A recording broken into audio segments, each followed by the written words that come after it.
At the Pike's Behest. There once lived an old man who had 3 sons. 2 of them were clever, but the third, Ymelier, was a fool. The 2 elder brothers were always working, while Ymelier lay on top of the stove all day long with not a care in the world. One day the 2 brothers had gone to the market, and their wives said, "Go and get some water, Ymelier." Lying on the stove ledge, Ymelier replied, "I don't want to." "Go, Ymelier, or your brothers will bring no presents for you from the market." Fine then." Ymelier got down from the stove, put on his boots, took buckets and an axe, and went to the river.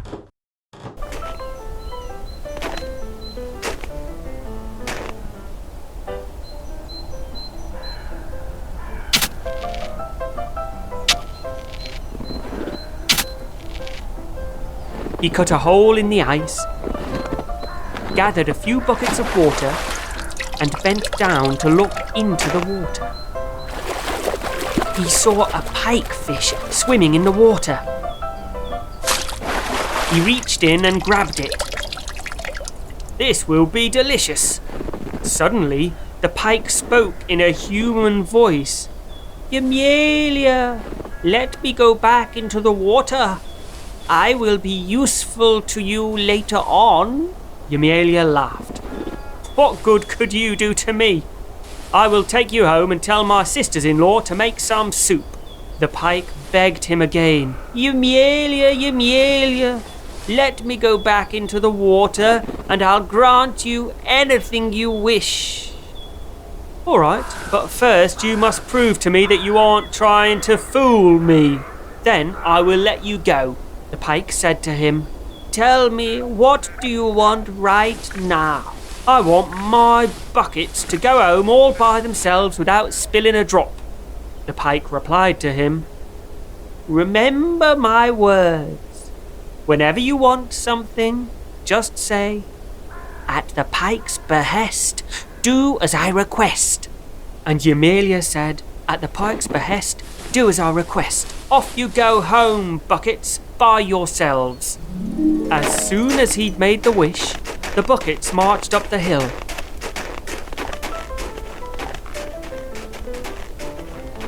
Ymelier put the pike back into the ice hole and began to walk after the buckets. The buckets walked through the village to the astonishment of the villagers, while Ymelier followed the buckets, chuckling to himself. The buckets walked into Ymelier's house, jumped onto the bench, and Ymelier climbed back up on top of the stove. Sometime later, his sisters-in-law said to Ymelier, "Why are you lying there, Ymelier? Go and chop us some wood." "I don't want to." "If you don't, then your brothers will bring no presents for you from the market." Ymelier didn't want to get off the stove. He remembered what the pike had said and whispered under his breath, "At the pike's behest, do as I request. Go and chop some wood, axe. And you, wood, come inside the house and jump into the stove." The axe jumped out from under the bench and into the yard and began to chop the wood. The logs filed into the hut and jumped into the stove. Sometime later, his sisters-in-law said to Ymelier, "Ymelier, we have no more wood. Go to the forest and cut some." Sitting on the stove, Ymelier replied, "What are you here for?" "What do you mean by that? It is not our job to go to the forest for wood." "Nah, I don't want to." "Well, then you won't get any gifts." Nothing could be done. Ymelier got down from the stove and got dressed. He took a rope and an axe and got into the sleigh. "Open the gates, women," his sisters-in-law said to him. "What are you doing, fool? You haven't harnessed the horse yet." "I don't need a horse." His sisters-in-law opened the gate and Ymelier whispered, "At the pike's behest, do as I request. Off to the forest you go, sleigh." and the sleigh rode out through the gate so quickly that even a horse couldn't keep up with it. After the forest came the town. He knocked many villagers over. The villagers cried out loud, "Stop him! Catch him!" But Yemelia only told the sleigh to go faster. He arrived at the forest and said, "At the Pike's behest, do as I request. You, axe, cut some wood and dry it. And you, logs, climb into the sleigh and bind yourselves together." The axe began to split the wood, and the logs dropped themselves into the sleigh, binding themselves together.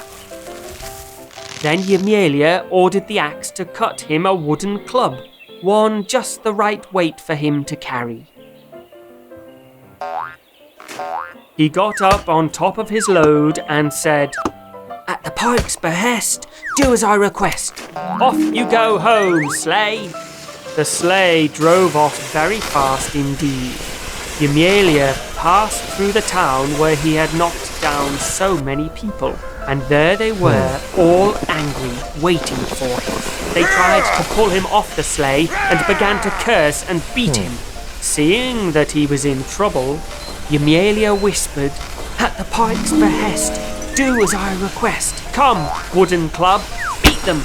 And the club rose up and began to beat them. The townsfolk got out of the way, and Yemelia went home and climbed up on top of the stove again. Some time passed, and the king heard about Yemelia's deeds. He sent one of his officers to find him and bring him to the palace. The officer came to Yemelia's village, entered his house, and asked him, "Are you Yemelia the fool? Why do you care? Hurry up and get dressed, and I will take you to the palace." "Nah, I don't want to."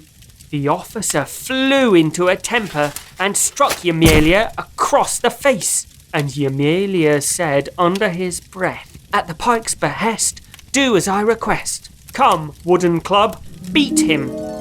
The club jumped up and beat the officer. He could barely drag himself back to the palace. The king was surprised to see that his officer had not been able to get Yemelia, so he sent one of his greatest nobles. "Find Yemelia and bring him to my palace, or I'll have your head chopped off." The great noble bought a store of raisins, prunes, and honey cakes. He came to the village and to Yemelia's house, and he asked his sisters-in-law what it was that Yemelia liked best. "Our Yemelia will do anything you want if only you are gentle with him and promise him a red caftan for a present." The great noble then gave Yemelia the raisins, prunes, and honey cakes he had brought, and said, "Yemelia, why do you lie on top of the stove? Come with me to the king's palace." "I feel great where I am." "Yemelia, Yemelia, the king will throw a feast in your honor. Come with me, please." "Nah, I don't want to." "Yemelia, Yemelia, the king will give you a red caftan as a gift and a pair of boots with a hat." Yemelia thought for a while and said, "All right then, only you go on ahead and I will follow behind." The noble rode off, while Yemelia lay on the stove and said, "At the Pike's behest, do as I request." Off you go to the palace, stove. The corners of the house began to crack, the roof swayed, and the stove took off all by itself into the street and down the road and made straight for the king's palace. The king looked out of the window in shock. "What is that thing?"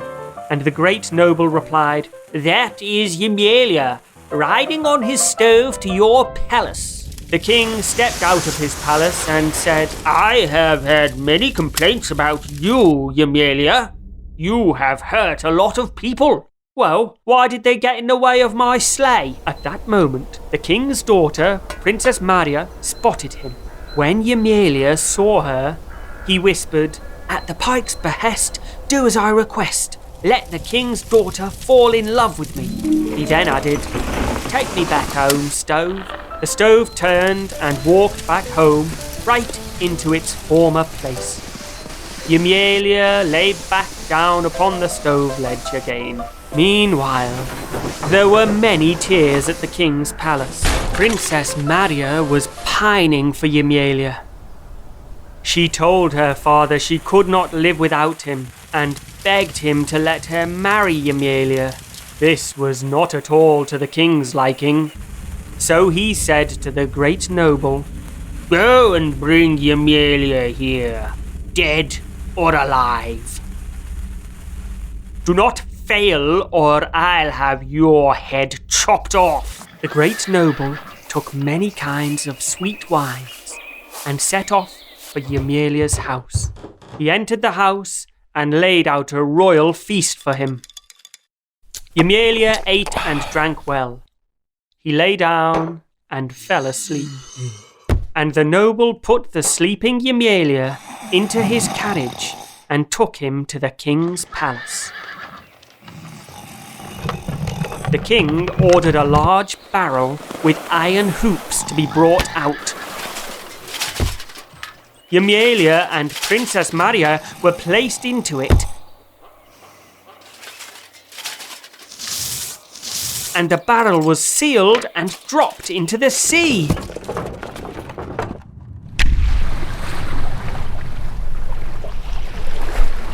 Some time passed, and Ymielia awoke in the dark.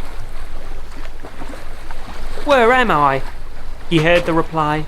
"Oh, such sadness and such woe! They have put us in a barrel and dropped us into the sea." "And who are you that is speaking?" "I am Princess Maria." Then Ymielia said, "At the Pike's behest, do as I request. Come, wild winds, bring the barrel onto the shore and let it rest on the dry sand." The wild winds began to blow. A sea storm came and the barrel was swept out onto the shore, onto the dry sand. Ymielia and Princess Maria stepped out. "Ymielia, where are we going to live? Shall we live in a simple house?" "Nah, I don't want to." But she begged and begged, and at last he said, "At the Pike's behest, do as I request. Build a palace of stone with a gold roof." As soon as the words left his mouth, a stone palace with a roof of gold appeared. Around it, a green garden with flowers bloomed and birds sang. Princess Maria and Ymielia went into the palace and sat down by the window. "Oh, Ymielia, couldn't you become a little more handsome?" Ymielia did not think long before he said, "At the Pike's behest, do as I request. Turn me into a handsome man." And Ymielia turned into the most handsome youth that ever was born. At that time, the king was on his way to go hunting, and he saw a palace where one had never stood before. "Who has dared to build a palace on my ground?" He sent the messengers to learn who had committed this crime.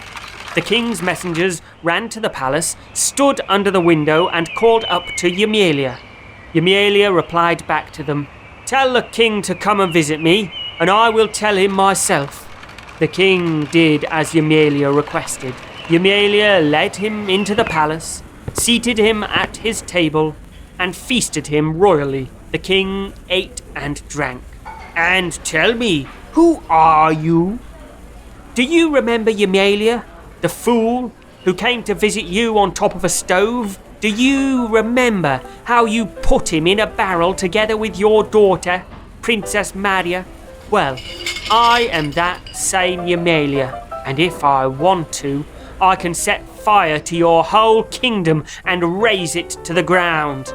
The king was frightened, and he begged Ymielia to forgive him. "You can marry my daughter, Ymielia, and you can have my kingdom too. Just spare my life." Then, as grand a feast as the world had ever seen was held. Ymielia married Princess Maria, and so began to rule the kingdom.